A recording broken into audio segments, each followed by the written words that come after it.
Boa tarde, boa noite para todos. Eu queria agradecer muito ao professor Carlos Dobre por poder participar conosco hoje. Nós vamos fazer a nossa conversa em português, já que a gente tem a tradução simultânea aqui, então, e a gente tem todos os scholars e as pessoas que são do Brasil, então vamos fazer essa parte em português, ok? Bem, o Lothar já deu uma apresentada no professor Carlos Nobre, e não tenho muito a acrescentar. Ele é um dos principais pesquisadores e promotor, um grande promotor da preservação e desenvolvimento sustentável da Amazônia. Professor, a gente queria começar essa conversa, vai ser um bate-papo, né? A gente vai fazer isso de forma bastante informal, e o senhor pode já ligar sua câmera também, se possível. E a gente queria... Professor, você está aí? Eu estou aqui, mas eu tento ligar minha câmera e diz que não está autorizado. É vocês aí que tem que autorizar minha câmera. Oh, que estranho, que estava até pouco. Lothar, can you check why we don't have... he's not being available, he's not being... Iniciar. Yeah, Fatima, we able see to... you in video. Now, Okay, now it yeah, works. okay. Yes. That's right, yeah. Now we have. Então, a ideia é fazer uma conversa, né? Então, a gente queria começar com uma coisa mais geral mesmo, ouvindo da sua experiência e de todos esses anos de pesquisa, né? Quais são os principais desafios hoje para a ciência na Amazônia, tanto do ponto de vista da preservação, quanto do desenvolvimento sustentável da Amazônia brasileira e a Amazônia em geral mesmo, né? Em todos os países que têm a floresta amazônica. Muito obrigado. Fátima, eu imagino que eu tenho que falar em português, né? Entendi que as respostas são em português. Vamos fazer essa parte em português, eu acho mais... Perfeito. legal. Então, eu acho que os desafios da ciência para nós salvarmos a Amazônia são muito grandes. Nós temos desenvolvido por muitas e muitas décadas a ciência que mostrou o risco que nós colocamos à Amazônia. A Amazônia está na beira do tipping point, do ponto de não retorno, de se tornar um ecossistema do céu aberto degradado, uma savana super degradada, e isso foi um avanço da ciência por muitas décadas, né? E eu fui o primeiro cientista, em 1990, com colegas da Universidade de Maryland, nós produzimos o primeiro artigo científico lá atrás, que dizia assim, olha, se o desmatamento continuasse, expandisse, ficasse muito grande, todo o sul da Amazônia ia se transformar nessa savana degradada. Mas aquilo era uma projeção futura. Depois de 30 anos de pesquisa, principalmente o experimento de grande escala da biosfera, atmosfera na Amazônia, o experimento LBA, começou em janeiro de 99, colocou mais de 25 lugares lá de medidas, vendo como a floresta interage com a atmosfera, como pastagens degradadas interagem com a atmosfera, e o experimento LBA ele concluiu com toda a certeza, todo o sul da Amazônia está na véspera do ponto de não retorno. Então, nós precisamos realmente... Quer dizer, essa é o que a ciência já mostrou, inclusive com os riscos à biodiversidade, com os riscos de mudar todo o clima da América do Sul. A Amazônia recicla água, floresta também, exporta uma gigantesca quantidade de vapor d'água para todo o sul da Amazônia, para os Andes. Tudo isso está arriscado. Então, essa é o que a ciência já mostrou, mas nós precisamos avançar ainda na busca de soluções, né? Então, eu acho que esse é ainda o grande desafio da ciência, que às vezes é muito mais uma ciência aplicada, de busca vamos dizer assim, soluções para impedir o ponto de não retorno. Isso é um enorme desafio. E o senhor acha que quais seriam, assim, o senhor poderia listar ou indicar quais seriam as áreas da ciência que precisariam de mais incentivo hoje, exatamente para essa discussão da gente evitar o tipping point e outros temas importantes para a região? Sem dúvida, como eu mencionei, é a ciência muito mais na direção da ciência aplicada, ainda que a ciência básica precisa avançar para realmente monitorar muito bem onde nós podemos já estar passando do ponto de não retorno, mas o mais importante, que falta inúmeros investimentos, é nas ciências de soluções baseadas na natureza. E são duas grandes soluções. A primeira é, imediatamente, nós temos que zerar o desmatamento, a degradação e o fogo, que é um enorme desafio, mas, felizmente, em 2023, a gente começa a ter uma boa notícia. Pela primeira vez em 10 anos, o desmatamento vem reduzindo rapidamente, 55% entre janeiro e meio de novembro. Muito importante, todos os países amazônicos, o desmatamento caiu muito, na Colômbia, no Brasil, na Bolívia, no Equador, no Peru. Então, esse é um dado muito bom. Os países amazônicos se comprometeram, quase todos os países, mas a maioria, a zerar o desmatamento até 2030. Então, esse é um bom sinal. Mas aí, além de zerar o desmatamento, a degradação e o fogo, nós precisamos, para eventualmente salvar a Amazônia do ponto de não retorno, é fazer duas coisas. A primeira é criar talvez um dos maiores projetos do mundo de restauração florestal. Então, nós precisamos, nessas áreas super desmatadas, fazer a floresta tropical.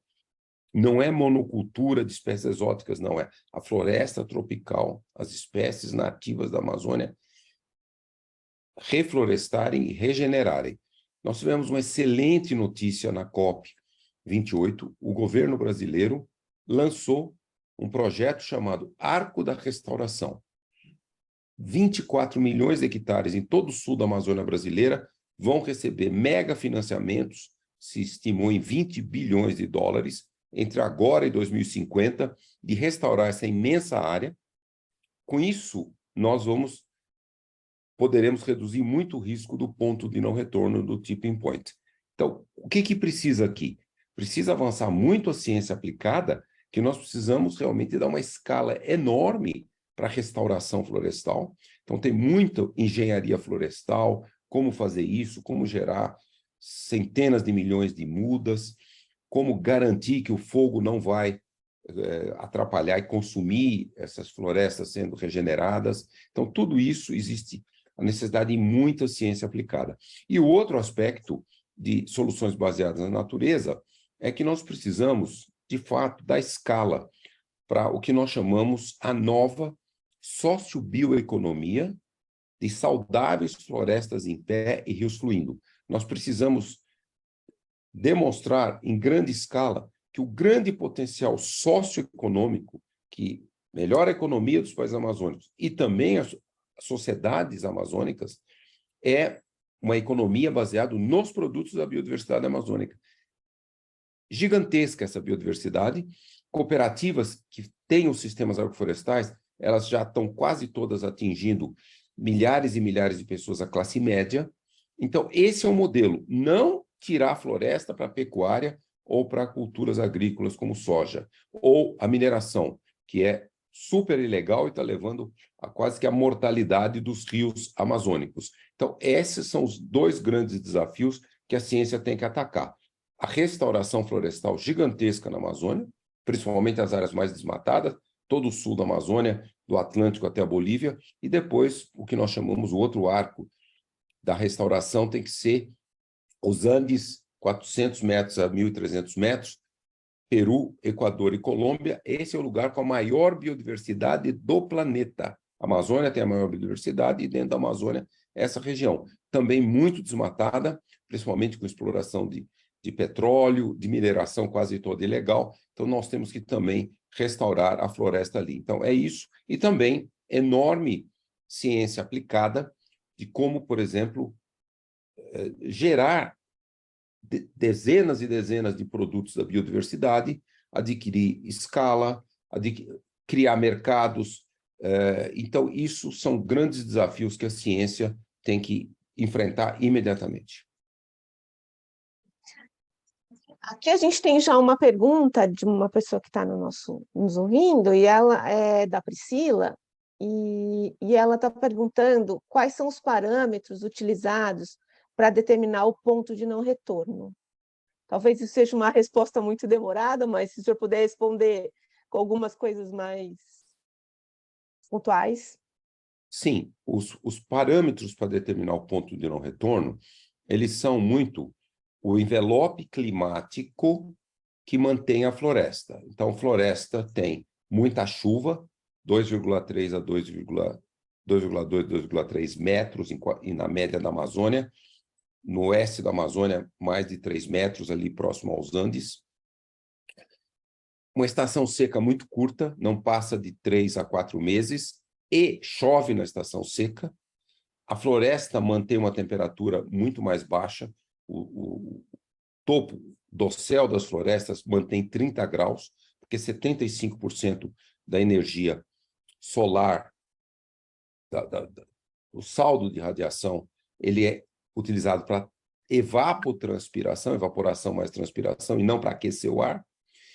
Então, a floresta absorve muito gás carbônico, fotossíntese muito efetiva. Então, tudo isso, a floresta é super densa. Quando cai um raio, ele não consegue fazer fogo na floresta, porque só 4% da energia solar atinge o solo sempre é muito úmido. Então, tudo isso é uma evolução de milhões e milhões de anos da floresta. O que está acontecendo? Quais são os parâmetros? É que a estação seca em todo o sul da Amazônia, de 1979 até agora, ela já ficou 4 a 5 semanas mais longa. Ela está ficando mais longa 1 semana por década. Então, na hora que a estação seca atingir 5, 6 meses, isso, se continuar nesse ritmo, serão 2 a 3 décadas, não tem mais como manter a floresta com uma estação seca de 5 a 6 meses. Este é o envelope climático da savana tropical. Ao sul, chamado Cerrado, ao norte, Grande Sabana. Então, é isso. Se for nessa direção, a floresta vai se degradar e virar uma savana muito degradada, perdendo uma gigantesca quantidade de carbono. Os cálculos mostram que em 30 a 50 anos a floresta vai jogar uns 250 bilhões de toneladas de gás carbônico para a atmosfera, tornando impossível manter o Acordo de Paris, a temperatura não passar de 1,5 graus globalmente. Então, esse é um fator muito importante, mas é lógico, junto com isso, o que nós estamos observando? Uma enorme mortalidade das árvores do clima amazônico, clima úmido, da Bolívia até o Atlântico.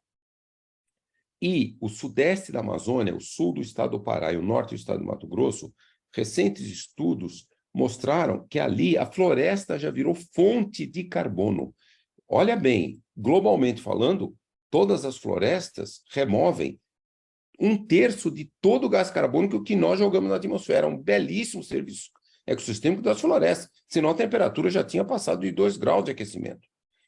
A floresta amazônica, nos anos 90, removia mais de 2 bilhões de toneladas. Hoje, caiu muito, e aquele parte que eu falei, o sudeste da floresta amazônica, a floresta já virou fonte de carbono. Então, esses são todos os parâmetros que nós olhamos.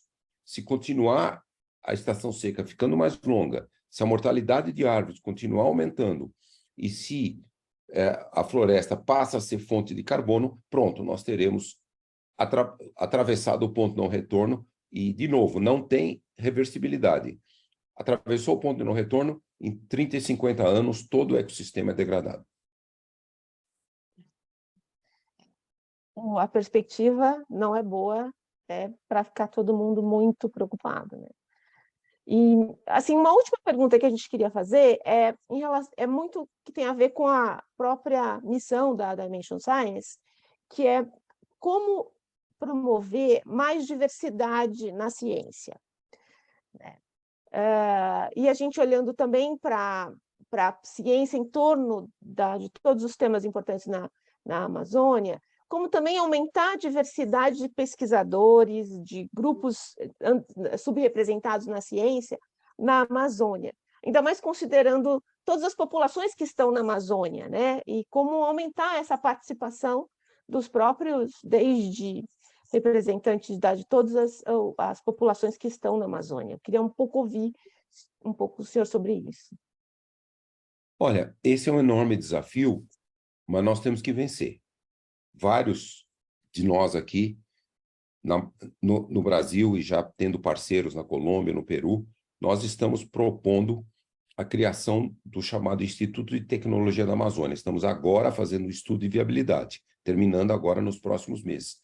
E nós estamos envolvendo muitos indígenas, principalmente indígenas e populações locais. Nós temos que respeitar que os indígenas vivem há 12 mil anos na Amazônia, já utilizaram mais de 2.000 produtos da floresta, plantas medicinais, mais de 250 frutas, se alimentavam muito bem, eram muito e são saudáveis. E nós jogamos fora todo esse aprendizado, e até as populações que vieram mais recentemente por séculos, afrodescendentes, quilombolas, os ribeirinhos, mantêm a floresta. Então, nós temos muito que aprender. Então, a ideia desse Instituto de Tecnologia da Amazônia é trazer um espaço para mesclar, convergir a nossa ciência com o conhecimento dos povos indígenas e comunidades locais. Enorme desafio, mas eu acho que nós temos que vencer esse desafio. Enorme valorização do conhecimento de todos os povos. E também, na criação desse instituto, e também agora se fala muito em criar, finalmente, universidades indígenas na Amazônia, nós temos que trazer os indígenas que querem muito se beneficiar também de aprender a nossa ciência. Mas nós temos muito que aprender com a ciência dos indígenas.